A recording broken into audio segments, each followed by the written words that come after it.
Non mais c'est vrai que c'est un peu infernal quand même. Quand t'es dans le métro, il y a des gens qui te collent, ou alors ils parlent avec leur bouche et ils posent des problèmes. Donc l'enfer c'est les autres.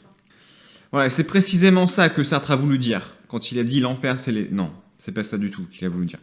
Donc aujourd'hui on va essayer de voir ce qu'il a vraiment voulu dire par cette phrase un peu mystère, hein, ou pas mystérieuse, mais mal comprise.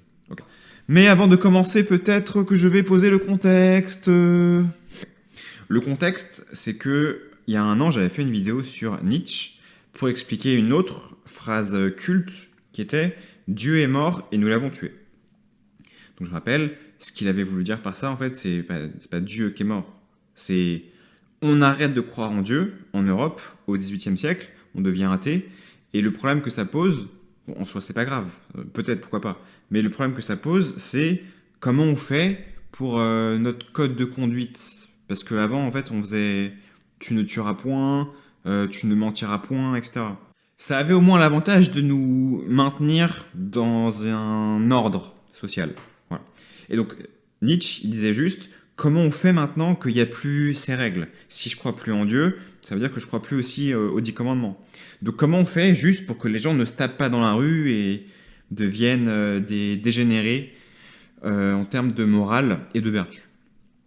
Bon, et sa réponse c'était, en fait c'est simple, on va devoir, si on y arrive, définir nos propres valeurs et notre propre code de conduite. Donc voilà, ça c'est un petit peu le contexte philosophique et comment on peut dire dogmatique. Voilà. On peut dire que c'est un petit peu le contexte qu'il y avait à l'époque en termes de pensée. Donc voilà, on va voir du coup comment est-ce que la pensée occidentale a un peu évolué pendant ces périodes, voir comment Sartre, il est un peu dans la continuité de Nietzsche sur certains aspects, et voir surtout comment est-ce que ça s'applique encore aujourd'hui à notre manière d'aborder le monde. En gros, je peux le dire dès le départ, comme ça on voit un peu c'est quoi le sujet. L'enfer, c'est les autres quand je suis victime du regard des autres. L'enfer, c'est les autres quand je me sens un peu prisonnier dans un rôle dans lequel les autres m'enferment. Voilà. Quand je me sens un peu obligé de me conformer à l'image que les gens ont de moi, veulent avoir de moi et que c'est pas forcément celle que moi je veux garder. Voilà en gros ce que ça veut dire, mais je vais rentrer plus dans le détail. Sartre, lui-même, il disait que sa phrase était très mal comprise, parce qu'il ne voulait pas dire que les autres, c'est un enfer au quotidien, quoi qu'il arrive, et que un genre de point de vue misanthrope. C'était pas ça le vrai sujet. Au contraire, Sartre, il se revendiquait comme un humaniste, soi-disant, mais il a fait toute une conférence qui s'appelle « L'existentialisme est un humanisme ». L'existentialisme, c'est la philosophie qu'il défend et qu'on va voir aujourd'hui. Pour dire que voilà, non, les gens ne sont pas le problème. Le problème, c'est notre rapport aux autres. Donc voilà, le point de départ, j'y arrive, c'est ça. Pour comprendre ce que Sartre a voulu dire, il faut comprendre sa philosophie, l'existentialisme. L'existentialisme, c'est quoi? Ça peut être résumé en une phrase simple, mais qu'après il faut un peu décortiquer. Et cette phrase, c'est ça. L'existence précède l'essence. Hein? Voilà. Qu'est-ce que ça veut dire? Voilà la phrase que on a entendue en cours de philo en terminale. Personne n'a rien compris. L'essence, en gros, c'est notre raison d'être. C'est à quoi on sert. Par exemple, le tableau derrière moi, il sert à décorer. Le pull, il sert à me tenir chaud, parce qu'il fait -4. Et quand un objet ne remplit plus sa fonction, en général, on le jette à la poubelle. Ça ne sert à rien, en fait. Mais quand on parle d'un être humain, c'est plus compliqué. C'est quoi la fonction d'un être humain? Il y en a qui vont dire que le but, c'est d'avoir des enfants, et de se reproduire. D'autres vont dire que le but, c'est de profiter de la vie. D'autres vont dire qu'il faut construire de grandes choses, voilà, faut servir les autres, etc. Mais personne n'a trouvé de vraie réponse finale et définitive, et qui pourrait s'appliquer à tout le monde. Et c'est ça, en fait, que ça veut dire. On n'a pas de fonction ultime. On existe, l'existence précède l'essence, on existe, et après, on choisit. C'est quoi le but de la vie? C'est quoi notre destin? C'est quoi notre place dans le monde? Donc, en gros, ce qu'il veut dire, c'est il n'y a pas de sens à la vie pour les humains, donc on est libre de choisir le propre sens, notre propre définition de c'est quoi le sens de la vie. En gros, voilà, c'est à nous de choisir. Et donc, pourquoi est-ce que les autres, c'est un enfer dans ce contexte-là? Bah, le problème des autres, c'est qu'ils ont quand même pas mal tendance à nous, tu vois, à nous mettre dans des cases. Par exemple, ton patron, il pense que tu es son employé, et c'est tout. Tes parents, ils pensent que tu es avant tout leur enfant.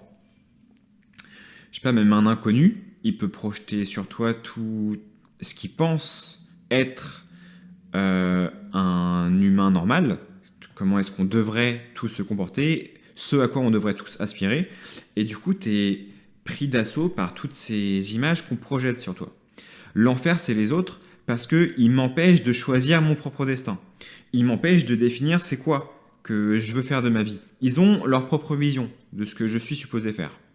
Et c'est un enfer quand je perds la liberté d'être qui je veux être et d'aspirer à ce à quoi je veux aspirer. Donc voilà, là déjà on a bien résumé pourquoi est-ce que l'enfer c'est les autres. Maintenant, il y a plusieurs niveaux. Il y a plusieurs niveaux dans l'enfer, on peut dire. Niveau 1, c'est les gens, ils te disent au quotidien qui tu dois être, c'est les conditionnements sociaux auxquels on ne peut pas échapper. Niveau 2, encore pire, c'est quand tu es particulièrement sensible au regard des autres et que tu ne peux pas t'empêcher de correspondre, consciemment ou inconsciemment, à l'image que les gens projettent sur toi.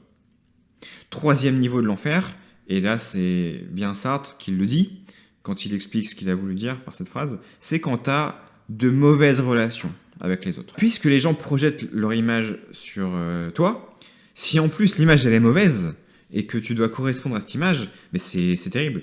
Tu deviens quelqu'un qui a tous les défauts que les gens pensent que tu as.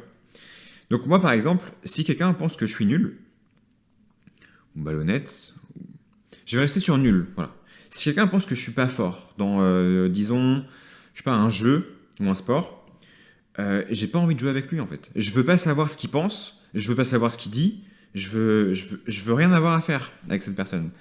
Rien que le fait qu'il pense du mal de moi, même si je devrais apprendre à être plus imperméable au regard des autres, et c'est un petit peu le message de la vidéo, à un certain niveau, c'est pas possible d'être parfaitement imperméable. On est des créatures sociales, on est programmé dans l'ADN pour que nos émotions soient régulées en fonction de notre rapport aux autres. Voilà. En tant qu'être humain, tu ne peux pas te défaire de l'alchimie qui se passe dans ton cerveau quand les gens t'aiment pas. Voilà. Quand les gens t'adorent et que tout le monde te félicite, voilà, tu vas être bombardé de sérotonine, dopamine, tu vas te sentir bien. Ça va t'aider à accéder à la meilleure partie de toi-même et à tes facultés, etc. Tout ça pour dire qu'on ne peut pas être parfaitement imperméable au regard des autres. Et c'est bien illustré, je trouve, dans la pièce de théâtre Huis clos de Sartre, dans laquelle il y a cette phrase « L'enfer, c'est les autres ». Il y a une citation que j'aime bien, c'est « Entre deux personnages qui s'aiment pas, il y a un personnage un peu vicieux qui dit à l'autre « Je ne suis que ce regard qui te voit. Je ne suis que cette pensée incolore qui te pense. » Donc c'est pas grand-chose, en fait. Je fais que te regarder. Mais ici, c'est quelque chose, en fait. Tu me regardes mal. Tu me regardes mal. Et ça m'affecte. Pas parce que je suis spécialement sensible au regard des autres, mais parce que, voilà, on est des créatures sociales et je ne peux pas échapper au conditionnement des autres. Donc, me regarde pas mal. Juste ça, voilà. Et si tu penses du mal de moi, juste me parle pas. Donc voilà, bien sûr, il faut nuancer. On n'est pas complètement fermé à la vie des autres. Sinon, on se remet plus en question et on arrête de grandir et on devient fou aussi. Donc l'idée, c'est pas de se fermer complètement à la vie des autres. Donc c'est la différence entre accepter que quelqu'un me dise écoute, t'es un vrai ami, je t'aime beaucoup, mais là ton comportement il est pas terrible, donc tu devrais faire attention et changer ça. Il y a une différence entre ça et juste quelqu'un qui veut te dire qui tu dois être, juste parce que ça l'arrange, quelqu'un qui t'apprécie pas, parce que vous n'avez pas les mêmes valeurs, ou juste voilà, quelqu'un sans même avoir une mauvaise image de toi, quelqu'un qui a une idée de ce que tu devrais faire. Voilà, c'est de ces gens-là dont il faut se défaire. Les gens qui pensent pouvoir te dire qui tu dois être et qui n'ont pas encore compris ce délire existentialiste que on choisit en fait ce qu'on veut faire. On choisit nos valeurs. Quelqu'un qui vient te voir en te disant non mais moi je considère que aujourd'hui il faut vivre comme ça parce que on s'en moque de ton avis en fait. Voilà. Donc voilà, pour résumer, le constat c'est qu'il y a trop de gens qui nous disent ce qu'on est supposé faire. Bon, et il faut aussi dire que c'est pas vrai tout le temps. Parfois, tu rencontres quelqu'un de sympa, disons. Quelqu'un qui te juge pas, qui a l'air content de te rencontrer, qui a envie de te faire ta connaissance. Il te dit, ah, mais t'as l'air sympa, alors tu fais quoi, quel est ton but dans la vie, comment tu vois les choses, etc. Quelqu'un qui s'intéresse à toi, qui est prêt à recevoir une nouvelle vision du monde, sans essayer d'imposer la sienne. Et ça fait plaisir quand ça se produit. C'est dans ces cas-là où l'enfer, c'est pas les autres. Les autres, dans ces cas-là, c'est même ta rédemption. C'est ce qui t'aide à grandir et voilà, qui t'aide à penser différemment. Donc voilà, le but, c'est pas de diaboliser les autres, et je peux comprendre que c'est un peu mal interprété. Là, par exemple, tout ce que j'ai dit jusqu'à maintenant, ça peut laisser entendre que j'aime pas les gens, que je veux pas avoir de rapport trop proche avec autrui parce que j'ai peur qu'on me dise qui je dois être. Mais c'est pas tellement ça en fait. Et Sartre a eu le même problème. On n'arrêtait pas de lui dire qu'il était misanthrope et qu'il était antisocial. Il dit « On nous a reproché de souligner l'ignominie humaine, de montrer partout le sordide, le louche, le visqueux et de négliger un certain nombre de beautés riantes.